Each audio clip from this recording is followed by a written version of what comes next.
Hello, I'm Pete Zielinski, Editor-in-Chief of Modern Machine Shop Magazine. Welcome to today's webinar titled The Death of MES and the Rise of the Connected Factory Ecosystem. Brought to you by Machine Metrics.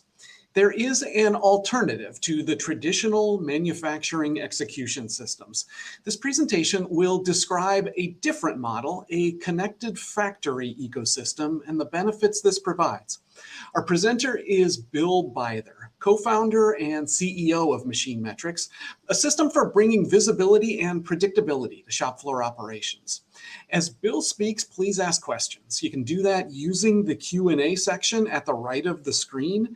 We'll see the questions entered in that box, and at the end of the talk, we'll answer as many as we can. So Bill, if you're ready, I will disappear here, let you take over, and I'll come back when we do the Q&A. Great. Thanks, Pete, for the introduction, and really glad to be here. So first, just a little intro on myself. My name is Bill Byther. I co-founded Machine Metrics several years ago, really to solve a problem in manufacturing in that legacy systems really require too much manual data entry due to a lack of contextualized and actionable machine data. So just briefly about Machine Metrics. Machine Metrics is a machine data platform that makes it really easy to capture data from manufacturing equipment.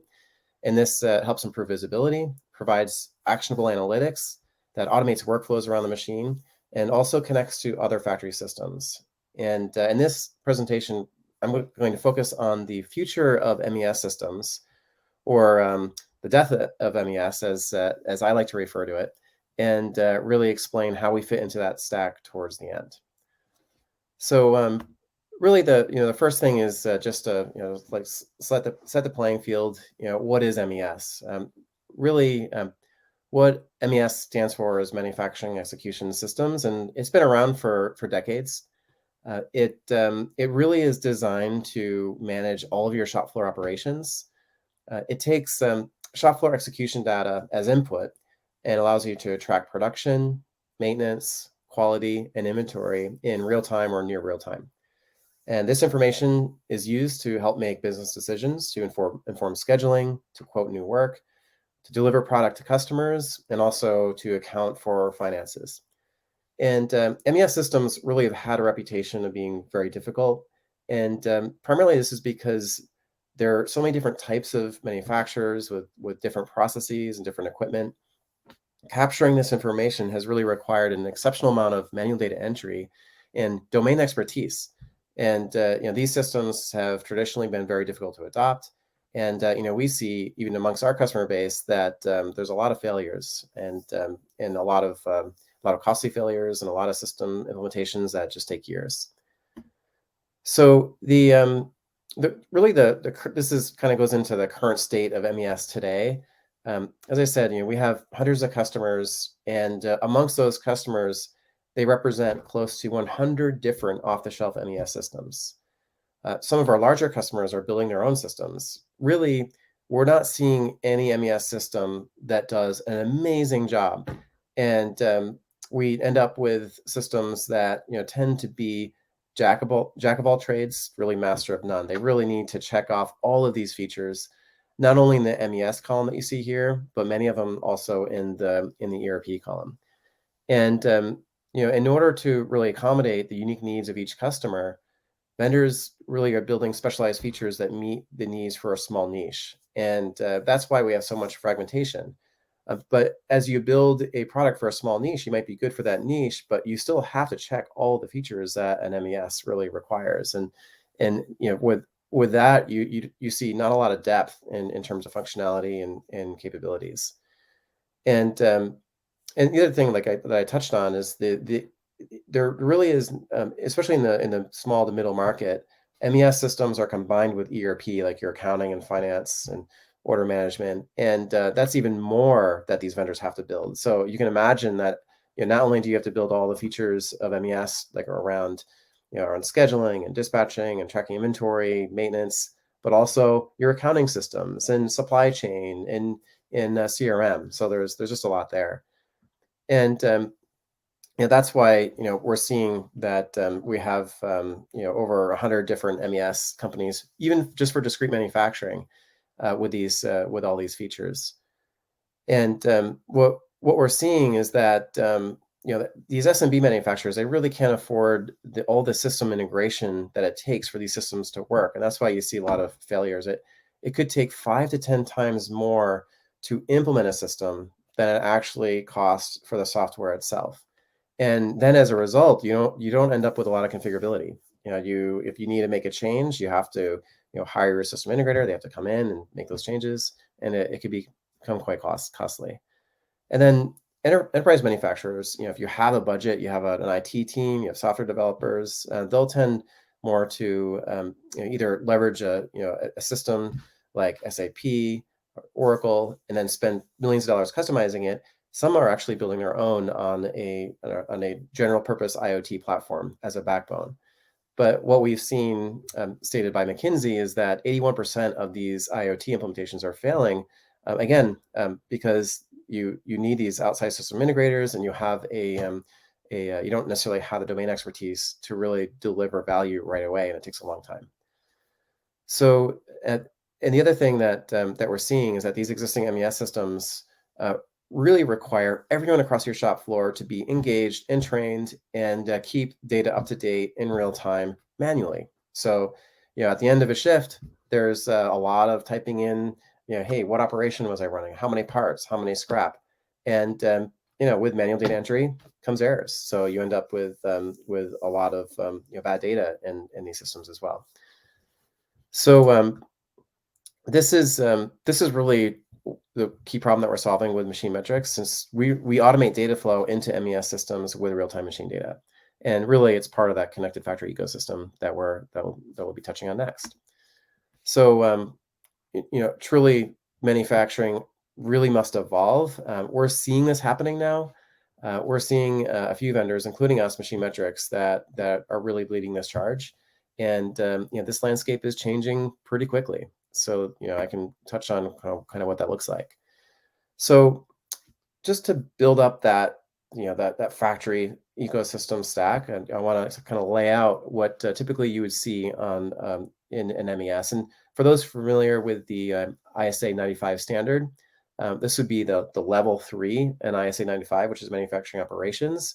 And here, like I said before, we're really tracking the shop floor activities around production, maintenance, quality, and inventory, and that really defines the manufacturing operations, or MES piece.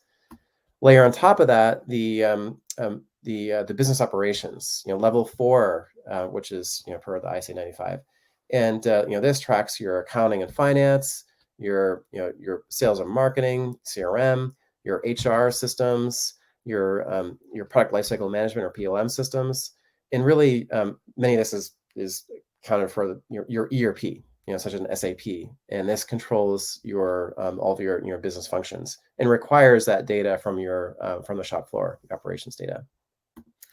And then below that really is which is ISA 95 level 0, 1, and 2, is really right at the machine level and the frontline operations level. And this is the data source that really informs manufacturing operations, what's happening. And this can come from your production equipment or machines, your assembly equipment, facilities that control your environment, quality, and all of the people that are involved in that are required to make sure that that data is accurate and is entered into your MES system. So this is typically what you see in a factory floor today, in terms of how these systems are implemented. And I'd like to pause here because this is in this current state. What we're seeing is, and this is maybe a bit simplified, but you're seeing maybe 1 or 2, possibly 3 software systems that do everything that's enclosed in this box, and there's a lot there, right? So this is why what we see is a lot of the jack of all trades, master of none. You see an ERP system that tries to do all of these things, and these are those black boxes that really aren't configurable, and requiring teams of IT people to to implement, to maintain. You have these servers that can be pretty expensive. You need to manage these updates, offer training, onboard new employees and you train them again, and that the team of frontline workers that needed to keep that data accurate. It really doesn't scale well, and the number of people that are needed to keep these systems really running could be staggering. It's really everybody, and with the staffing problems today in manufacturing, that could be a problem. So what we really see as the future of manufacturing, this is what the connected factory ecosystem should look like. Fewer people that are required to manage the complexity of manufacturing data. And this data is streamed in real time into each system with minimal to maybe no manual data entry. People are required to maintain and operate the equipment, uh, and they're guided by context-aware instructions in real time with data that essentially flows directly from your machines to your MES operation systems. And this, it really is that connected factory ecosystem. And as we know, manufacturers are experiencing these staffing shortages and really need to operate with fewer people. So that unnecessary manual data entry really should not be acceptable anymore. And the way that we solve this problem is with better systems. And data silos really need to be eliminated with communication both vertically and horizontally across that stack. And the best way that that I've seen that we can solve that problem really is with a best of breed approach with multiple systems that connect. There really is no single vendor today that can solve this massive industry problem, which is why you need to really pick those systems that do the best job at what they're designed to do, and then connect with your other systems to build that connected factory ecosystem. So there's I'll kind of change, shift the topic a bit, and really kind of get into SaaS. So software as a service. These are cloud-based applications. These are more modern software that really leverages a newer architecture. And what we're seeing is that this is evolving manufacturing. We're still in the early stages of manufacturing. We see in other industries, financial services, healthcare, SaaS has really gone even further. But what we see today with vendors such as Machine Metrics and others is that this landscape is changing pretty quickly in manufacturing. So the benefits of cloud software as a service is many. First, you really can reduce your costs of managing data. You don't have expensive servers to maintain. I can't tell you how many customers we go into that have this on-premise system with all these servers, a lot of data, and basically the software bogs down. You need to add more resources, more RAM, and it just doesn't scale well. Whereas if you have a SaaS software, all that is managed in the cloud by the vendor, and it scales. It can scale horizontally. So even if you're adding a lot of resources, a lot of people, a lot of machines, a lot of data, you're not going to see that that decrease in performance. The other thing that you see with SaaS, and this it's been counterintuitive in the industry. We started about 8 years ago, and the idea that the data does not exist on premise, that means that data must be insecure. It's in the public cloud. The reality is security breaches almost always occur on site. A USB drive that has a virus that's plugged into a computer that contains your data, and that data is made available. Best of breed SaaS applications, that data is stored very securely in AWS servers or Microsoft servers, and they require authentication, and there's security built into that architecture. So your data is quite often more secure in the cloud versus on-premise. And there's flexibility in terms of being able to access that data from different locations. You have the ability through modern access to open data access. You can connect these other systems, and also they tend to be more specialized. So SaaS companies tend to not be as broad horizontally; they go much deeper. And the software that you're running is always the latest version. You don't have to worry about managing software updates, installing updates on your servers. You're always going to be using the most recent version. And most people now are doing a lot of processing on their phone. Most of these software systems are designed to be accessed by your phone or at home, and you have that benefit as well. So the over the past 8 years or so, we've seen a number of manufacturing startups that are cloud native with modern architectures that are designed to really work in the manufacturing vertical. And these companies really focus their R&D efforts and are able to integrate into other systems with this modern architecture. And I've only listed a few here. There's many more. There's actually, now, just in the last few years, there's, I would say there's more than 100, even focusing on the mid-market in manufacturing. So what we see a few here, these are some of the companies that we work with that, we're starting to see that ecosystem building. And what we see in actually connecting these systems is so there's some challenges. There's like two schools of thought on how an MES should work. One is that you want one vendor because you don't have to worry about taking data from one system and moving it to another. That takes effort, right? So if you're built on one platform, you don't have to worry about those integrations. But then you end up with software that often isn't very good, doesn't go very deep, tries to do too much. So the other approach to connecting multiple systems requires integrations. So I'll get into that in a bit more, but I really look at this as like 4 different levels of integrations to connect multiple systems. So the best is an out-of-the-box integration.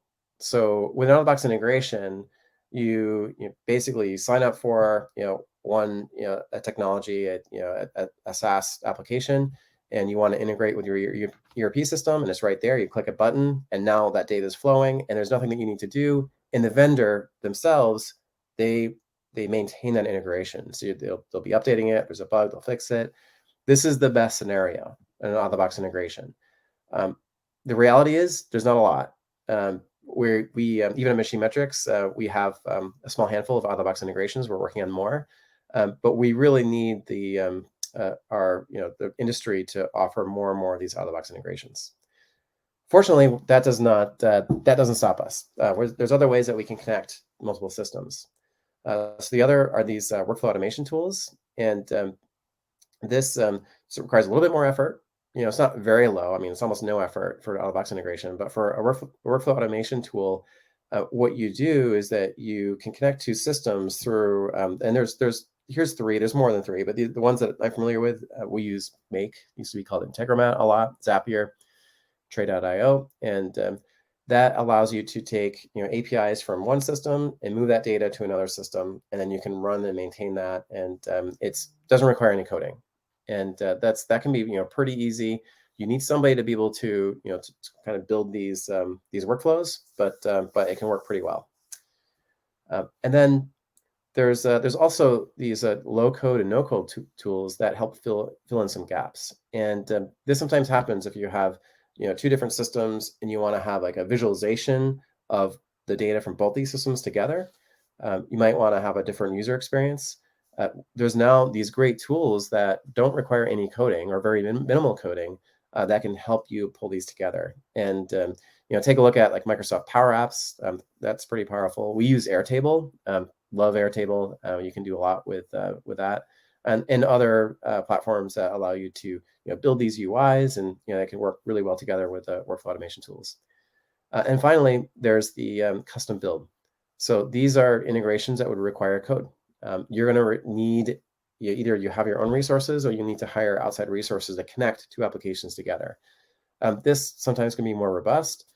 It's not as big as having to build everything yourself, because you're not building all the features and the user interface. You're building the connectors through code, and that can be a pretty big effort. And that would be the sort of the last resort. But we have a lot of integrations that are custom.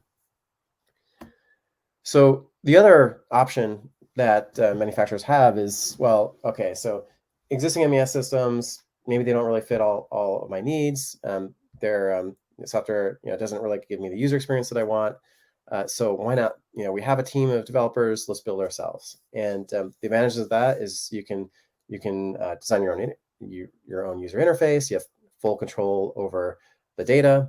You have a single system of record for all of your information, and you don't need to purchase multiple systems. So hey, well then why not just do that?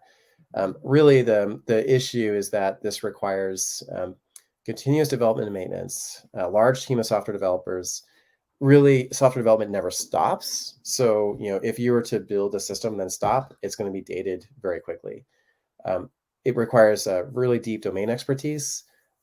It's unlikely, just in the amount of effort required, even to get the basic features, that you'll be able to build advanced capabilities.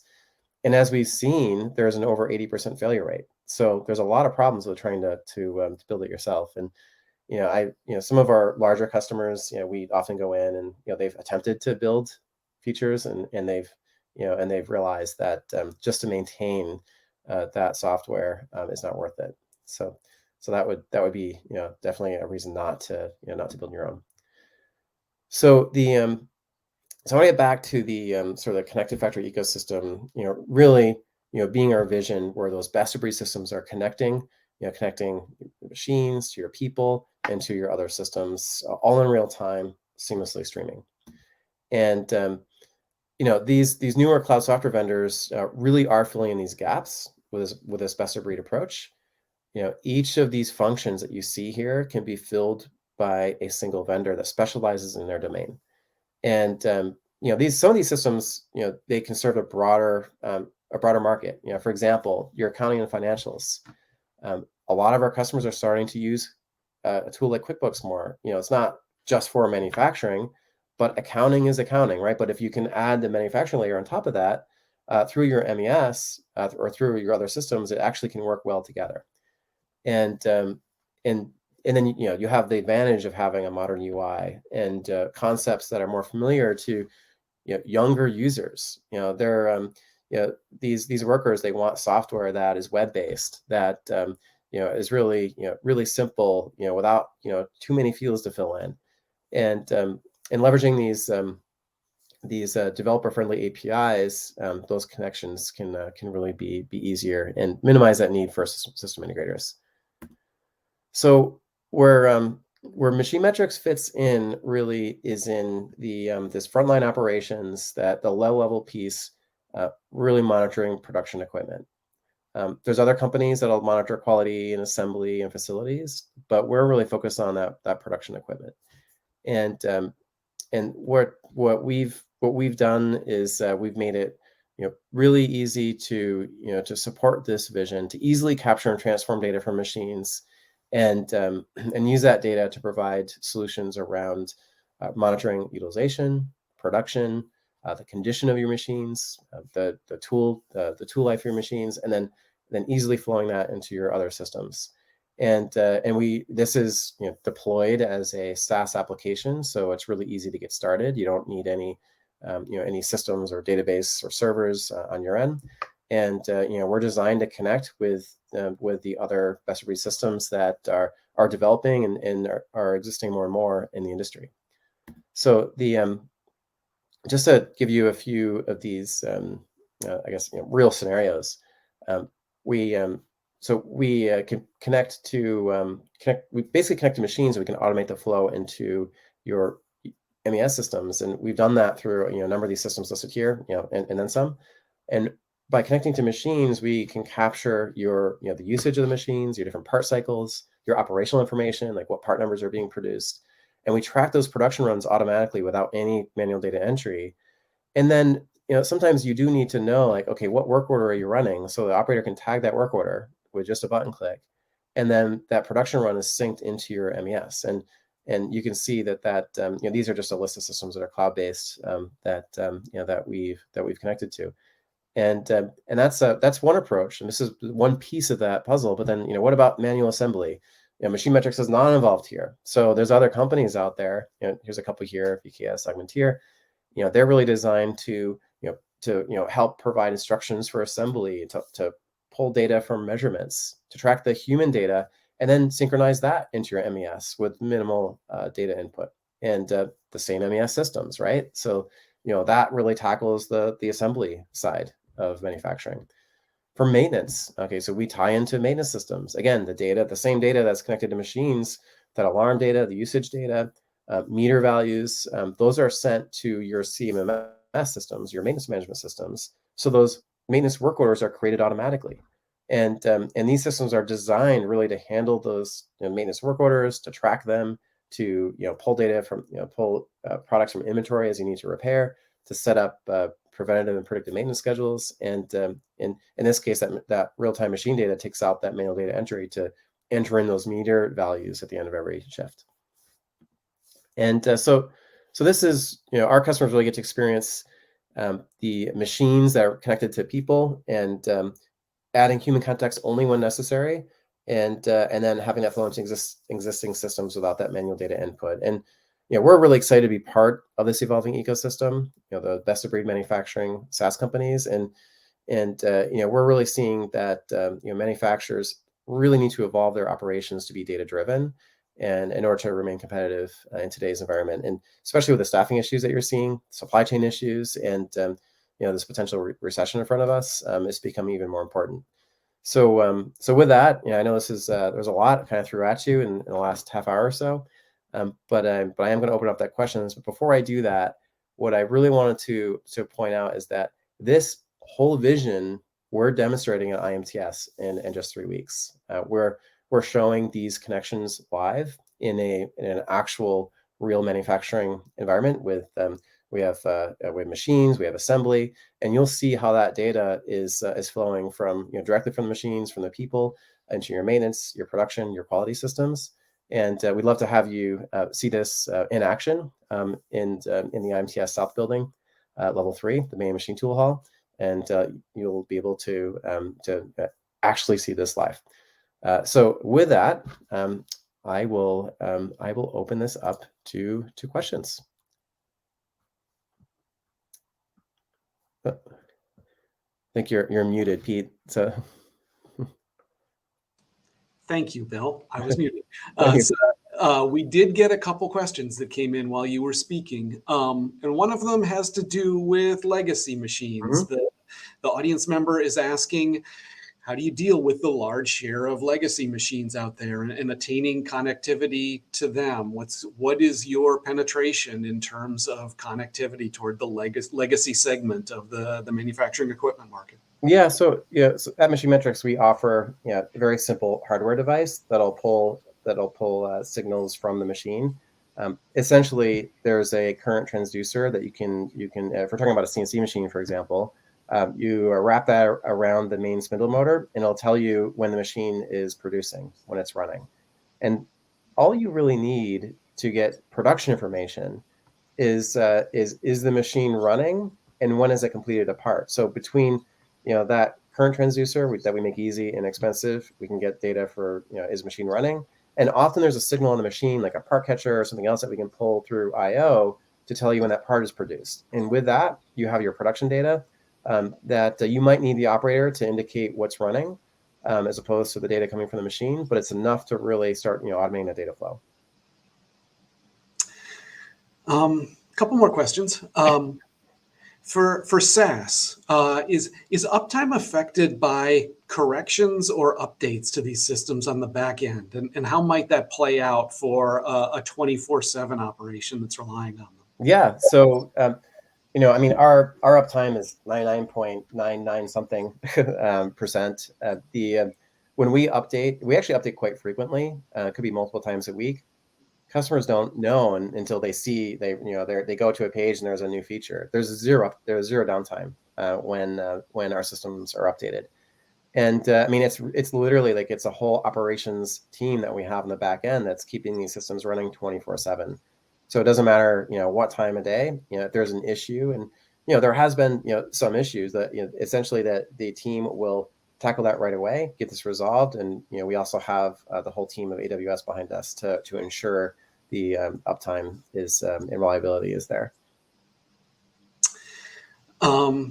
This question says, do customers use your software to track spindle time for CNCs? Is there a visual interface that can be displayed to operators to notify if machines are down or running?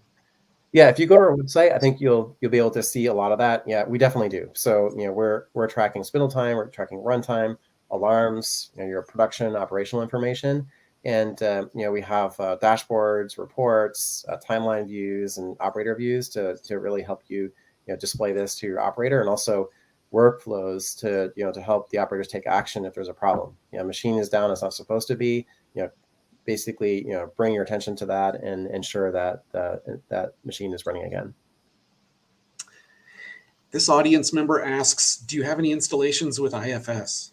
Yeah, I believe we do. We have so many different ERP systems and different integrations, but definitely would be interested in talking to your team about that. Are your APIs published? How does a customized MES integrate with machine metrics? Yeah, if you go to developers.machinemetrics.com, you'll see we have RESTful and GraphQL APIs, and there's instructions on how to integrate with your homegrown MES. And yeah, that could really help augment what you've already done. So again, happy to work with you on that if you have any questions. But it is those APIs are published. This audience member says, how do you deal with so many integrations? How long does a typical implementation take? It all depends. So our company is really designed to provide this software out of the box, make these integrations easier through APIs. There are times where a system integrator really makes sense to build those integrations. We have partners for various systems to make that easier. But and it's also it's not often the first step when we roll out with a customer. There's a lot of insights and gains that can be made just by having the machine data. And often it's a second or third step to really make sure that data can flow in and automate your MES. This question says, I can't make it to Chicago for IMTS. Is there any way to see machine metric systems in use, preferably in use in our field? Yeah, I guess it depends on where you live. We have many customers. We also can talk about potentially a trial if this is something that you're interested in yourself. And I think we'll probably have a lot of videos after IMTS. Even though if you can't be there, you should be able to see. Not as good as if you're there in person, but you should be able to get a sense of what we're showing. The rate of questions coming in has slowed down. This one might be the last one. It says, and it's pretty straightforward. Bill, can you explain how you can make it easy to get data from machines?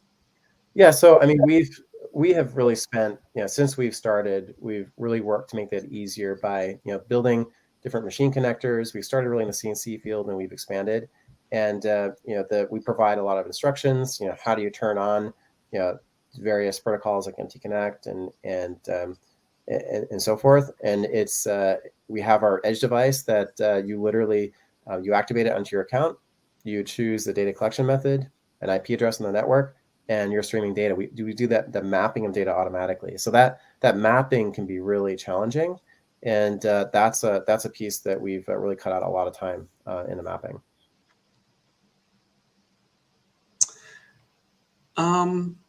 This another question just came in. I'll put it in front of you. For machine cell production monitoring, what type of sensors do you use, or what types of sensors is your system compatible with? Yeah, so we're compatible with, for example, IFM. We have a plug-and-play implementation with IFM, and they use many IO link sensors. There's I think 25,000 or more. And what's nice about that is when you add the sensor, all the context around that sensor automatically flows into machine metrics, so you don't have to figure that out yourself. So that's been really, really great. It's a recent feature that we've added specifically for condition monitoring. And but we also have some of our own basic capabilities like the current transducer, a little bit of a lower cost package for getting basic data from your machines. Questions keep coming, Bill, so we'll keep at it. Sure. Are you seeing standards like OPC UA, PAC-ML, and MTP helping with connecting different systems? Yeah, standards are making it easier. We do look at connectivity standards as sort of the first step of getting data. So, for example, if your machine supports OPC UA, great, that makes it easy, or MT Connect. We have had to build a lot of different connectors for different systems because not every machine builder supports these standards. But the more that the machine builders do support the standards, the easier that this becomes. The audience member asks, have you done any work with plastics molding machinery? Yes, we definitely have. Yeah, we've worked in all sorts of different machine domains. including precision metal, plastic injection molding, welding, metal fabrication. List goes on. They keep coming. They do. Is this system able to be customized for our needs, such as QR optical inputs in workflow? And can the system integrate with an MES by API to tie two intercontinental locations? Yeah, I mean, what's nice about having open APIs is that, I wouldn't say everything is possible, but a lot is possible. I'm not exactly sure what QR optical inputs you're referring to are, but we have workflow systems, and we definitely have the ability, even if you have two locations, you can pull data together through the APIs. So this audience member says, do we have to use your gateway and hardware to pull machine data out? Most machines already have connectivity. We do like to pull data directly from the machines, excuse me, in real time, but you don't have to use our hardware. Our edge software can be installed on your own hardware. So I'm not sure if that's your question. If you already have the data stored in a historian, that can become pretty challenging for us. So again, we prefer to pull data directly from the machine itself through our edge software. All right, terrific engagement from the audience. It looks like that might be the end of the questions, so I think we'll end it today right there. That concludes today's webinar. I want to thank our presenter, Bill Byther of Machine Metrics. You can learn more at machinemetrics.com. An email with a link to a recording of this webinar should come to you soon. Thank you for your time today. I'm Pete Zielinski with Modern Machine Shop Magazine. Bill, thank you so much. Thanks, Pete, and thanks everyone who joined.